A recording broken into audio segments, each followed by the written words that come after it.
Hello दोस्तों, स्वागत है आपका एक बार फिर से हमारे यूट्यूब चैनल में। दोस्तों, आज हम बात करने वाले हैं रेलवे के जो एसपीडी के सामान्य विज्ञान बुक आते हैं उनके बहुत ही महत्वपूर्ण चैप्टर है भारत के प्रमुख अनुसंधान संस्थाएं और विज्ञान की विभिन्न शाखाएं। तो आइए बिना किसी देरी के आज का वीडियो शुरू करते हैं और वीडियो में शुरू से लेकर अंत तक बने रहिएगा। देखते हैं हमारा पहला सवाल क्या कह रहा है। विक्रम साराभाई स्पेस सेंटर कहाँ स्थित है। ऑप्शन आपके सामने है, यदि इनमें से किसी का जवाब आपको पता हो तो कमेंट में ज़रूर लिखिएगा। इससे पहले का जो वीडियो है, एक वीडियो और हमने रिकॉर्ड किया, उसका लिंक आपको डिस्क्रिप्शन में मिल जाएगा प्लेलिस्ट का, तो वहाँ से आप उस वीडियो को देख लीजिएगा। दोस्तों, विक्रम साराभाई स्पेस सेंटर कहाँ स्थित है, तो दोस्तों इसका राइट आंसर हो जाएगा ऑप्शन नंबर ए, यानी कि तिरुवनंतपुरम में। याद रहेगा, option A Thiruvananthapuram. Vikram Sarabhai space centre Thiruvananthapuram में स्थित है। ठीक है, अगले सवाल पे चलते हैं और दूसरा सवाल है आपका, कवकों का अध्ययन क्या कहलाता है। कवकों का अध्ययन क्या कहलाता है। माइकोलॉजी, एंटोमोलॉजी, नेफ्रोलॉजी या फिर जेनेटिक्स। तो दोस्तों इसका राइट आंसर लगाइएगा ऑप्शन नंबर ए, यानी कि माइकोलॉजी। कवकों का अध्ययन क्या कहलाता है, माइक्रोलॉजी कहलाता है। याद रहेगा, कवकों का अध्ययन माइक्रोलॉजी। अगले सवाल पे चलते हैं और तीसरा सवाल है हमारा, सिक्कों का अध्ययन क्या कहलाता है। सिक्कों का अध्ययन क्या कहलाता है। एंटेमोलॉजी, एकॉस्टिक्स, एस्ट्रोनॉमी या न्यूमिस्मेटिक्स। तो दोस्तों इसका राइट आंसर लगाइएगा ऑप्शन नंबर डी, न्यूमिस्मेटिक बोलते हैं इसको। ठीक है, न्यूमिस्मेटिक सिक्कों का अध्ययन कहलाता है। तो याद रहेगा, न्यूमिस्मेटिक सिक्कों का अध्ययन। ठीक है, अगले सवाल पे चलते हैं और चौथा सवाल है, सेलुलर और मोलिकुलर जीव विज्ञान केंद्र कहाँ स्थित है। सेलुलर और मोलिकुलर जीव विज्ञान केंद्र कहाँ स्थित है। तो दोस्तों इसका राइट आंसर लगाइएगा ऑप्शन नंबर ए, हैदराबाद में स्थित है। ठीक है, सेलुलर और मॉलिकुलर जीव विज्ञान केंद्र कहाँ स्थित है, तो हैदराबाद में स्थित है। याद रहेगा। अगले सवाल पे चलते हैं और ये है हमारा पांचवा सवाल, centre for DNA fingerprint and diagnostic अवस्थित है, यानी कि centre for DNA fingerprint and diagnostic अवस्थित है, कहाँ अवस्थित है। कोलकाता, नई दिल्ली, अहमदाबाद या फिर हैदराबाद। तो दोस्तों इसका राइट आंसर लगाइएगा ऑप्शन नंबर डी, हैदराबाद में ही स्थित है। ठीक है, हैदराबाद में ही स्थित है centre for DNA fingerprint and diagnostic centre. तो याद रहेगा, हैदराबाद। अगले सवाल पे चलते हैं और छठा सवाल है हमारा, आधुनिक वर्गीकरण का पिता किसे कहा जाता है। आधुनिक वर्गीकरण का पिता किसे कहा जाता है। लेमार्क, अरस्तू, डार्विन या फिर लिनियस। तो दोस्तों इसका राइट आंसर लगाइएगा ऑप्शन नंबर डी, लिनियस को कहा जाता है। ठीक है, आधुनिक वर्गीकरण का पिता लिनियस को कहा जाता है, तो ऑप्शन का डी आपका करेक्ट हो जाएगा। ठीक है, नेक्स्ट सवाल पे चलते हैं और सातवां सवाल है आपका, कोशिका का अध्ययन क्या कहलाता है। बहुत ही फेमस सवाल है, कई बार एग्जाम में पूछा गया है। कोशिका का अध्ययन क्या कहलाता है। तो दोस्तों इसका राइट आंसर क्या लगेगा ऑप्शन नंबर सी, साइटोलॉजी कहलाता है। ठीक है, कोशिका का अध्ययन साइटोलॉजी। याद रहेगा, कोशिका का अध्ययन साइटोलॉजी कहलाता है। नेक्स्ट सवाल पे चलते हैं और आठवां सवाल देखते हैं, कोशिका सिद्धांत का प्रतिपादन किसने किया था। यह सवाल भी कई बार पूछा गया है। ठीक है, ये जो रेलवे के एसपीडी के जो बुक है, इसमें जितने भी क्वेश्चन दिए रहते हैं लगभग सारे सिलेक्टेड क्वेश्चंस रहते हैं। ठीक है, तो वीडियो में शुरू से लेकर अंत तक जरूर बने रहिएगा। मैच 10 से 15 मिनट का वीडियो होगा और सारा ऑब्जेक्टिव आपका क्लियर हो जाएगा। ठीक है, तो वीडियो में बने रहिएगा। तो इसका राइट आंसर हो जाएगा ऑप्शन नंबर बी, स्लाइडेन एवं स्वान ने कोशिका सिद्धांत का प्रतिपादन किया था। ये इसका जवाब आप लोग को शायद पहले से ही पता होगा, क्योंकि बहुत ही फेमस सवाल है ये भी। तो कोशिका सिद्धांत का प्रतिपादन किसने किया था, स्लाइडेन एवं स्वान ने। याद रहेगा, स्लाइडेन एवं स्वान। ठीक है, अगले सवाल पे चलते हैं और अगला सवाल है हमारा 9 नंबर का सवाल, शैवालों का अध्ययन कहलाता है, यानी कि क्या कहलाता है। ऑप्शन आपके सामने है। तो दोस्तों इसका राइट आंसर क्या लगेगा ऑप्शन नंबर ए, फाइकोलॉजी। ठीक है, शैवालों का अध्ययन क्या कहलाता है, फाइकोलॉजी कहलाता है। शैवालों का अध्ययन फाइकोलॉजी और कवकों का अध्ययन माइकोलॉजी। याद रहेगा, शैवालों का अध्ययन फाइकोलॉजी कहलाता कहलाता है, तो ऑप्शन का ए सही हो जाएगा। नेक्स्ट सवाल पे चलते हैं और 10वां सवाल है, नेशनल केमिकल लेबोरेटरी कहाँ स्थित है। ठीक है, नेशनल केमिकल लेबोरेटरी कहाँ स्थित है। देहरादून, पुणे, नासिक या फिर लखनऊ। तो दोस्तों इसका राइट आंसर लगाइएगा ऑप्शन नंबर बी, यानी कि पुणे में स्थित है। ठीक है, नेशनल केमिकल लेबोरेटरी पुणे में स्थित है। याद रहेगा, नेशनल केमिकल लेबोरेटरी पुणे में। नेक्स्ट सवाल चलते हैं और 11 नंबर का सवाल है, मलेरिया रिसर्च सेंटर कहाँ स्थित है। मलेरिया रिसर्च सेंटर कहाँ स्थित है। कोलकाता, दिल्ली, मुंबई, मद्रास। तो दोस्तों इसका राइट आंसर क्या लगाइएगा ऑप्शन नंबर बी करेक्ट हो जाएगा आपका, यानी कि दिल्ली में स्थित है। मलेरिया रिसर्च सेंटर कहाँ स्थित है, दिल्ली में। मलेरिया रिसर्च सेंटर दिल्ली, याद रहेगा। अगले सवाल पे चलते हैं और 12 नंबर का सवाल है, अंगूरों का उत्पादन संबंधित है, अंगूरों का उत्पादन इनमें से किससे संबंधित है, PC culture, AP culture, sericulture या फिर वीटी कल्चर। तो दोस्तों याद रहेगा आपको option number D VT culture से, ठीक है। अंगूरों का उत्पादन किससे संबंधित है, तो वीटी कल्चर से, वीटी कल्चर अंगूरों का उत्पादन, ठीक है, याद रहेगा अंगूरों का उत्पादन। 13 नंबर सवाल पे चलते हैं, नेत्र रोग का चिकित्सक कहलाता है, जो आंख का इलाज करता है तो नेत्र रोग उसी को कहा जाता है, नेत्र मतलब आंख होता है। आंख रोग का चिकित्सक कहलाता है, क्या कहलाता है, ऑप्शन आपके सामने है। तो दोस्तों इसका right answer option number B लगाइएगा, यानी कि ऑफ्थाल्मोलॉजिस्ट, ऑफ्थाल्मोलॉजिस्ट कहलाता है, आँखों का जो विशेषज्ञ होता है। नेत्र रोग का चिकित्सक को ऑफ्थाल्मोलॉजिस्ट कहा जाता है। नाम थोड़ा सा टेढ़ा है बट आपको याद रखना भी जरूरी है। नेक्स्ट सवाल पे चलते हैं और 14 नंबर का सवाल है, वेटनरी रिसर्च इंस्टीट्यूट कहाँ स्थित है, रांची, राजमुंदरी या फिर दो ऑप्शन आपको यहाँ पे मिल जाएंगे, इज्जतनगर या कोयम्बटूर। तो दोस्तों इसका राइट आंसर याद रखिएगा, ऑप्शन का सी हो जाएगा इज्जतनगर में स्थित है, ठीक है। वेटनरी रिसर्च इंस्टीट्यूट कहाँ अवस्थित है, तो इज्जतनगर में स्थित है। तो 14 नंबर का आंसर क्या हो जाएगा आपका, सी करेक्ट हो जाएगा, इज्जतनगर, याद रहेगा इज्जतनगर। नेक्स्ट सवाल पे चलते हैं और है यहाँ पे हमारा 15 नंबर सवाल, किस विज्ञान में पक्षियों से संबंधित अध्ययन किया जाता है, तो पक्षियों से संबंधित अध्ययन किस विज्ञान शाखा के अंतर्गत हम करते हैं, तो ऑप्शन आपके सामने है। तो दोस्तों इसका राइट आंसर लगाइएगा ऑप्शन नंबर बी, यानी कि ऑर्निथोलॉजी, याद रहेगा ऑर्निथोलॉजी, पक्षियों से संबंधित अध्ययन को ऑर्निथोलॉजी कहा जाता है।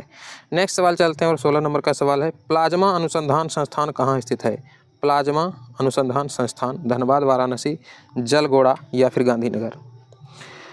तो दोस्तों इसका right answer option number D लगाइएगा, गांधीनगर में अवस्थित है, ठीक है, गांधीनगर में स्थित है क्या, प्लाज्मा अनुसंधान संस्थान कहाँ अवस्थित है, गांधीनगर, प्लाज्मा अनुसंधान संस्थान गांधीनगर। नेक्स्ट सवाल 17 नंबर का सवाल है आपका, राष्ट्रीय डेयरी अनुसंधान संस्थान कहाँ अवस्थित है, राष्ट्रीय डेयरी अनुसंधान संस्थान कहाँ अवस्थित है।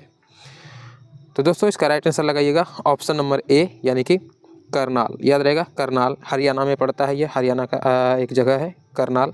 तो राष्ट्रीय डेयरी अनुसंधान संस्थान कहाँ आपका पड़ेगा, करनाल में, ठीक है, याद रहेगा करनाल, या फिर हरियाणा दे दे तो भी आपको टेंशन लेने की कोई बात नहीं है, हरियाणा में पड़ता है, आपको ये भी याद रखना है, हरियाणा के करनाल में, ठीक है।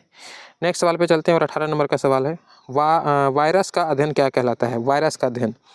तो दोस्तों इसका राइट आंसर लगाइएगा ऑप्शन नंबर का ए, वायरोलॉजी। देखिए नाम भी कई बार जो है ना मिलता जुलता, ज़्यादा इधर उधर का नहीं रहता है, याद करना आपको आसान है, वायरस तो वायरोलॉजी, ठीक है। तो वायरस से वायरोलॉजी आपको याद रखना है, क्या हो जाएगा इसका राइट आंसर, वायरस का अध्ययन क्या कहलाता है वायरोलॉजी, याद रहेगा। और नेक्स्ट सवाल पे चलते हैं, 19 नंबर का सवाल है, भाभा परमाणु अनुसंधान केंद्र यानी कि BARC, भाभा परमाणु अनुसंधान केंद्र, यानी कि इसको इंग्लिश में बोले तो भाभा एटॉमिक रिसर्च सेंटर, याद रहेगा भाभा एटॉमिक रिसर्च सेंटर, यानी कि भाभा परमाणु अनुसंधान केंद्र कहाँ अवस्थित है, तो याद रखिएगा इसका राइट आंसर ऑप्शन नंबर का ए होगा, ट्राम्बे में स्थित है, ठीक है, याद रहेगा ट्राम्बे में, ट्राम्बे में क्या अवस्थित है, BARC, ठीक है, भाभा परमाणु अनुसंधान केंद्र, याद रहेगा 19 का ए आपका राइट आंसर हो जाएगा। नेक्स्ट सवाल पे चलते हैं और 20 नंबर का सवाल है, नेशनल ब्रेन रिसर्च सेंटर कहाँ स्थित है, नेशनल ब्रेन रिसर्च, ब्रेन मतलब दिमाग, तो नेशनल ब्रेन रिसर्च कहाँ अवस्थित है, ऑप्शन आपके सामने है।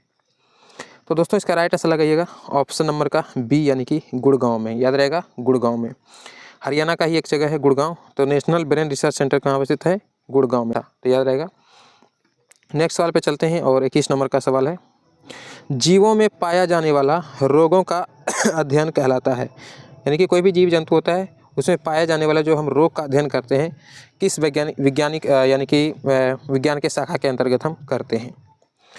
तो दोस्तों इसका राइट आंसर लगाइएगा ऑप्शन नंबर ए, यानी कि पैथोलॉजी, याद रहेगा पैथोलॉजी, जीवों में पाए जाने वाले रोगों का अध्ययन किसके अंतर्गत हम करते हैं, तो पैथोलॉजी के अंतर्गत करते हैं, ऑप्शन आपका ए करेक्ट हो जाएगा। नेक्स्ट सवाल पे चलते हैं और 22 नंबर का सवाल देखते हैं, कीटों से संबंधित विज्ञान की शाखा क्या कहलाती है, यानी कि कीटों का अध्ययन हम किसके अंतर्गत करते हैं।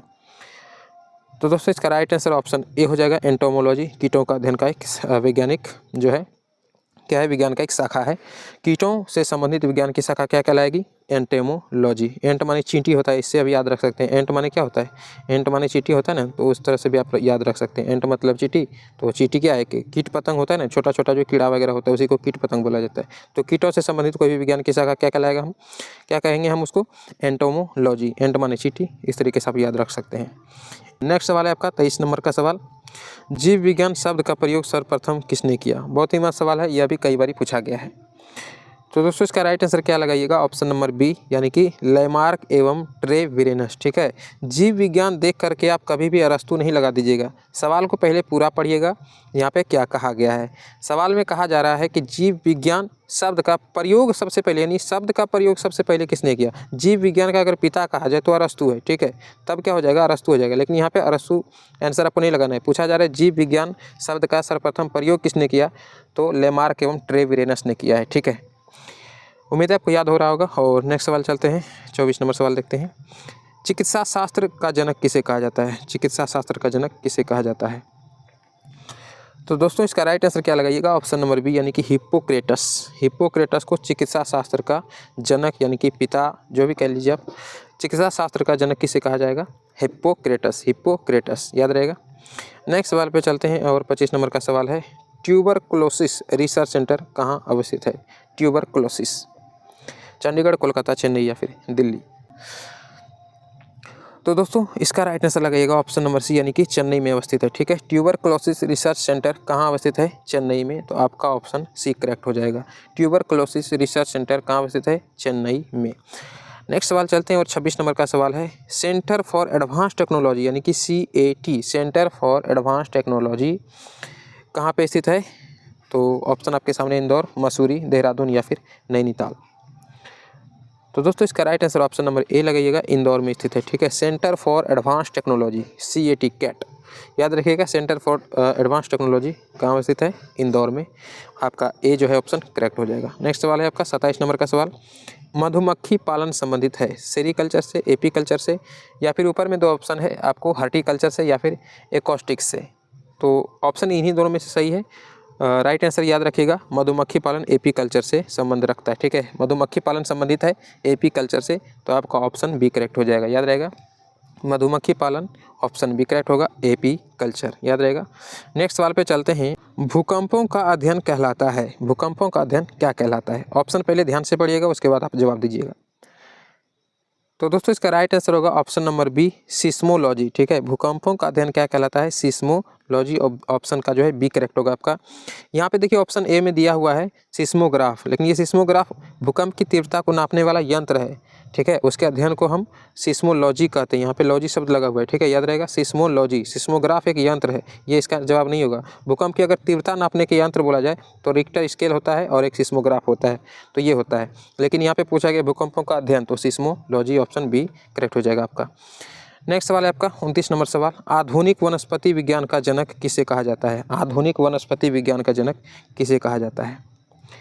तो दोस्तों इसका राइट आंसर लगाइएगा ऑप्शन नंबर बी, लिनियस को। ठीक है, आधुनिक वनस्पति विज्ञान का जनक, आधुनिक वनस्पति विज्ञान का जनक कार्ल लिनियस को बोला जाता है। पूरा नाम इसका कार्ल लिनियस है। ठीक है, याद रहेगा, ऑप्शन नंबर बी करेक्ट हो जाएगा, लिनियस।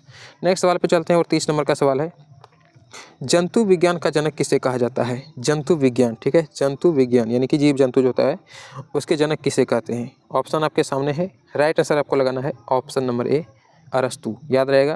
तो इसका राइट आंसर क्या हो जाएगा, ए, अरस्तु। ठीक है, जंतु विज्ञान का जनक अरस्तु। ठीक है, और अगर बोले वनस्पति विज्ञान का जनक तो क्या हो जाएगा, थियोफ्रेस्टस। ठीक है, थियोफ्रेस्टस। यहाँ पे क्या, आधुनिक वनस्पति विज्ञान का जनक तो लिनियस, ये भी आपको ध्यान रखना है। आधुनिक अगर बोला जाए, आधुनिक वनस्पति विज्ञान का जनक तो लिनियस, लेकिन वनस्पति विज्ञान का जनक बोला जाए तो फिर हो जाएगा थियोफ्रेस्टस, और जंतु विज्ञान का जनक बोला जाए तो अरस्तु राइट आंसर होगा। ठीक है, नेक्स्ट सवाल पे चलते हैं, और यहाँ पे हमारा 31 नंबर का सवाल, ट्रेडमिल टेस्ट यानी ट्रेड माइल टेस्ट भी कई बार इसको बोलता है, तो ट्रेडमिल टेस्ट TMT कौन सी चिकित्सा से संबंधित है। ट्रेड माइल टेस्ट, तो दोस्तों ये भी बहुत ही फेमस सवाल है, ऑप्शन ए आपका करेक्ट होगा, हृदय से। ठीक है, हृदय रोगियों के लिए जो ट्रेड माइल टेस्ट चिकित्सक द्वारा किया जाता है, तो याद रहेगा ऑप्शन नंबर ए हृदय। ट्रेड माइल टेस्ट किससे संबंधित है, तो हृदय से संबंधित है।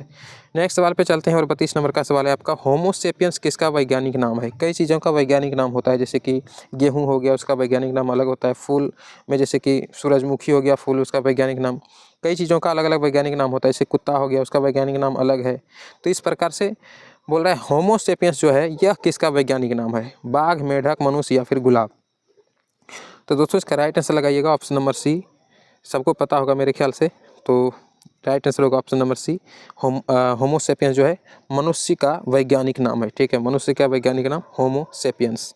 नेक्स्ट सवाल पे चलते हैं और 33 नंबर का सवाल है, स्वप्नों का अध्ययन क्या कहलाता है। सपनों का अध्ययन, ठीक है, यानी कि जो हम रात में सोते हैं तो सपना आता है ना, तो वही स्वप्न है यहाँ पे। स्वप्नों का अध्ययन क्या कहलाता है, ऑप्शन आपके सामने है। तो दोस्तों इसका राइट आंसर क्या लगाइएगा, ऑप्शन नंबर सी, यानी कि ओनिरोलॉजी। ठीक है, ओनिरोलॉजी स्वप्नों का अध्ययन कहलाता है, ओनिरोलॉजी, ओनिरोलॉजी याद रहेगा।